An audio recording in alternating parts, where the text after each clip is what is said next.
Jim Rickards, the Fed missed the whole cycle and lost the opportunity to return to normal.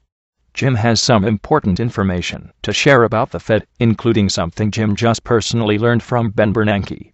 Current Fed policy will push the U.S. economy to the brink of recession, possibly by later this year. When that happens, the Fed will have to reverse course and ease monetary policy. Meanwhile, the economic cheerleaders recite recent GDP figures and the stimulative effects of the Trump tax cuts. There's one problem with the happy talk about 3-4% growth. We've seen this movie before. In 2009, almost every economic forecaster and commentator was talking about green shoots. In 2010, then Secretary of the Treasury Tim Geithner forecast the recovery summer. In 2017, the global monetary elites were praising the arrival of synchronized global growth. None of this wishful thinking panned out. The green shoots turned brown, the recovery summer never came, and the synchronized global growth was over almost as soon as it began. Strong quarters have been followed by much weaker quarters within 6 months on 6 separate occasions in the past 9 years. There's no reason to believe this time will be any different. This expansion has been extraordinarily long, over 30% longer than average, indicating that recession should be expected sooner rather than later. Into this mix of weak growth comes the Federal Reserve, which is tightening monetary policy, reducing the base money supply, and supporting a strong dollar. All of these policies are associated with slower growth ahead and a high probability of recession. In a typical business cycle, the economy starts from a low base, then gradually business starts expanding, hiring picks up, more people spend money, and businesses expand.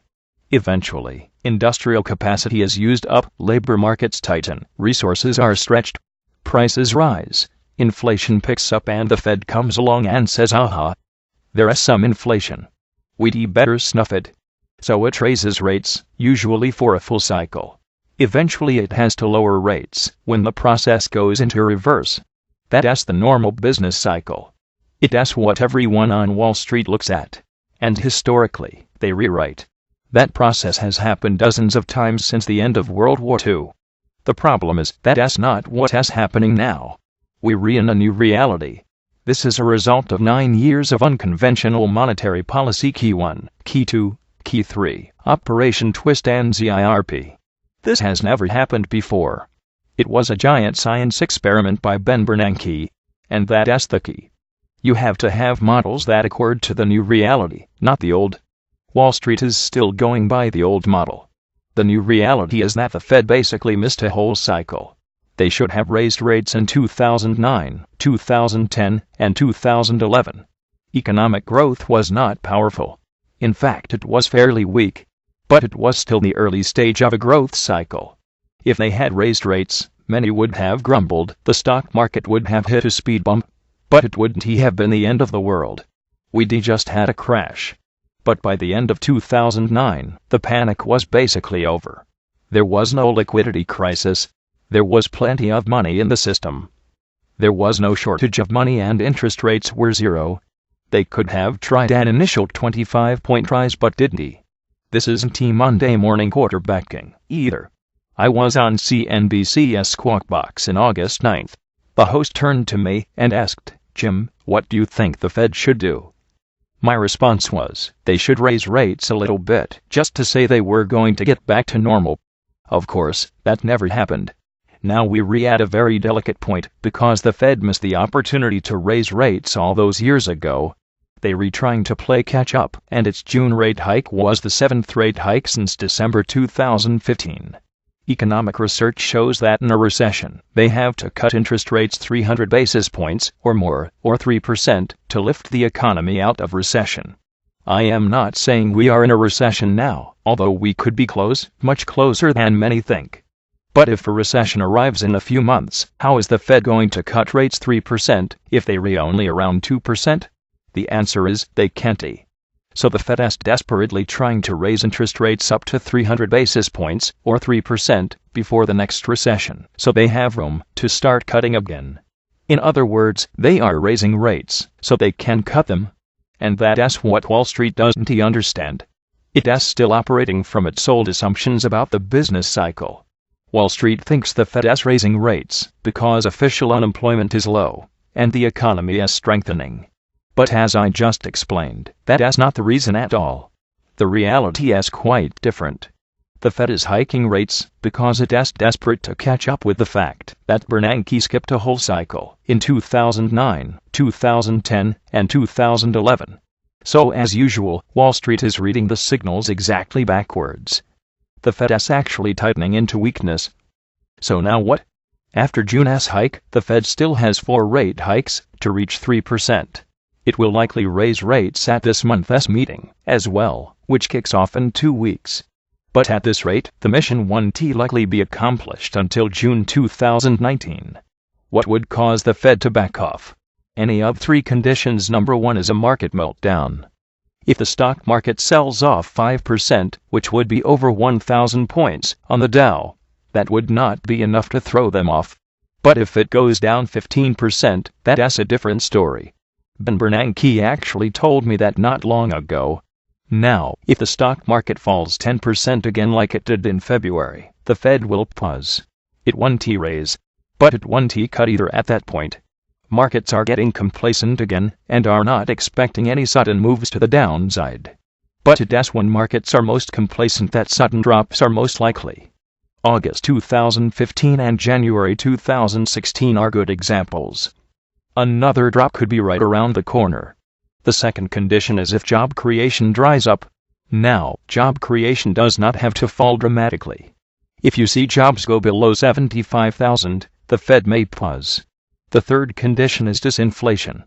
Now, I am not talking about outright deflation. I mean inflation falling substantially short of the Fed's target, under a metric called PCE, or the Personal Consumption Expenditure Price Deflator (COR). You may be skeptical of how the Fed measures inflation, and rightly so. But you have to look at what the Fed looks at to know what they re up to, right or wrong. And they look at the PCE, year over year. The Fed wants 2% inflation. It hasn't been able to consistently attain it, but it has been getting close. But if that figure drops to, say, 1.4%, that is another reason to hit the pause button. That seems unlikely at this point.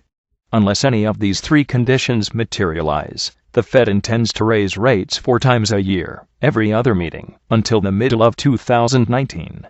If any one of those 3 things happen along the way, the Fed will probably hit the pause button. If all 3 happen, it will definitely pause. But for now the Fed remains on course, is tightening into weakness, and will have to backtrack once it helps bring about the recession it is trying to avoid. Unfortunately, it'll probably be too late. Fed fears it may have been too successful at whipping U.S. unemployment. U.S. Federal Reserve officials tout a decade of falling unemployment as among their major victories in fighting the economic crisis of 2007 to 2009. Now Fed officials are beginning to worry they have been too successful when unemployment falls as low as it is currently. Boston Federal Reserve Bank President Eric Rosengren said, "Recession has inevitably followed. The central bank is showing no success in fine-tuning the economy to a stable rest at full employment," he said. U.S. Federal Reserve officials tout a decade of falling unemployment as among their major victories in fighting the economic crisis of 2007 to 2009. Now they are beginning to worry they have been too successful when unemployment falls as low as it is currently. Boston Federal Reserve Bank President Eric Rosengren said in a new paper released Thursday as part of a review of Fed policy, recession has inevitably followed, with the central bank showing no success in fine-tuning the economy to a stable rest at full employment. Policy forecasts have often projected such a soft landing, he noted, and with unemployment at near 2-decade low of 3.9%, the hope has risen again. But since World War II, periods in which joblessness has fallen below the estimated natural rate of full employment inevitably have been followed by a recession, with only a 0.5 percentage point rise in the unemployment rate needed to kickstart the slide. The current estimate of full employment is around 4.5%. The recurrent pattern was one where the tightening of monetary policy was expected to slow the economy down gently to full employment, Rosengren and 3 Boston Fed co-authors noted. But once the unemployment rate starts to rise by a relatively modest amount, dynamics take hold that tend to push the economy into a recession. The empirical record of policymakers' ability to engineer a growth recession that nicely lands the economy at full employment, without morphing into a full-blown recession is not comforting. Rosengren used his remarks to advocate the Fed regularly review its policy framework by conducting a systematic review of what is working and what is not at regular intervals rather than adapting to events on the fly, as has been more typically the case.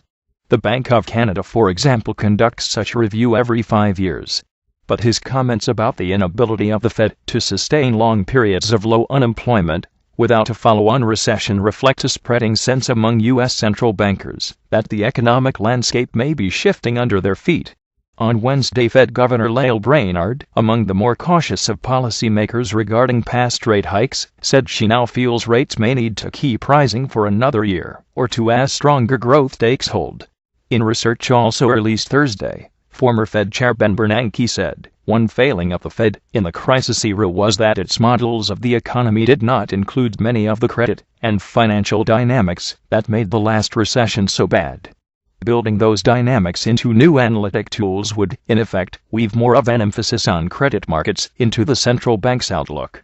For Rosengren, the moment is one for caution. If the history of what follows ultra-low unemployment is troubling, equally tough is the fact that interest rates are still so low the Fed has limited room to respond should it need to ease monetary policy. One reason the Fed should have a broad discussion, he said, is to discuss how to avoid or delay a next downturn, or what it might do to fight one should it arrive. That could involve discussion over issues like raising the inflation target from the current 2% so all interest rates would move up, or targeting a level of gross domestic product the Fed would aim to hit through higher inflation. Or it may just involve an acknowledgement that in an era of low interest rates, we should probably not rely on monetary policy alone, even with the best designed framework to take sole responsibility for economic stabilization. Rosengren wrote, there are practical limits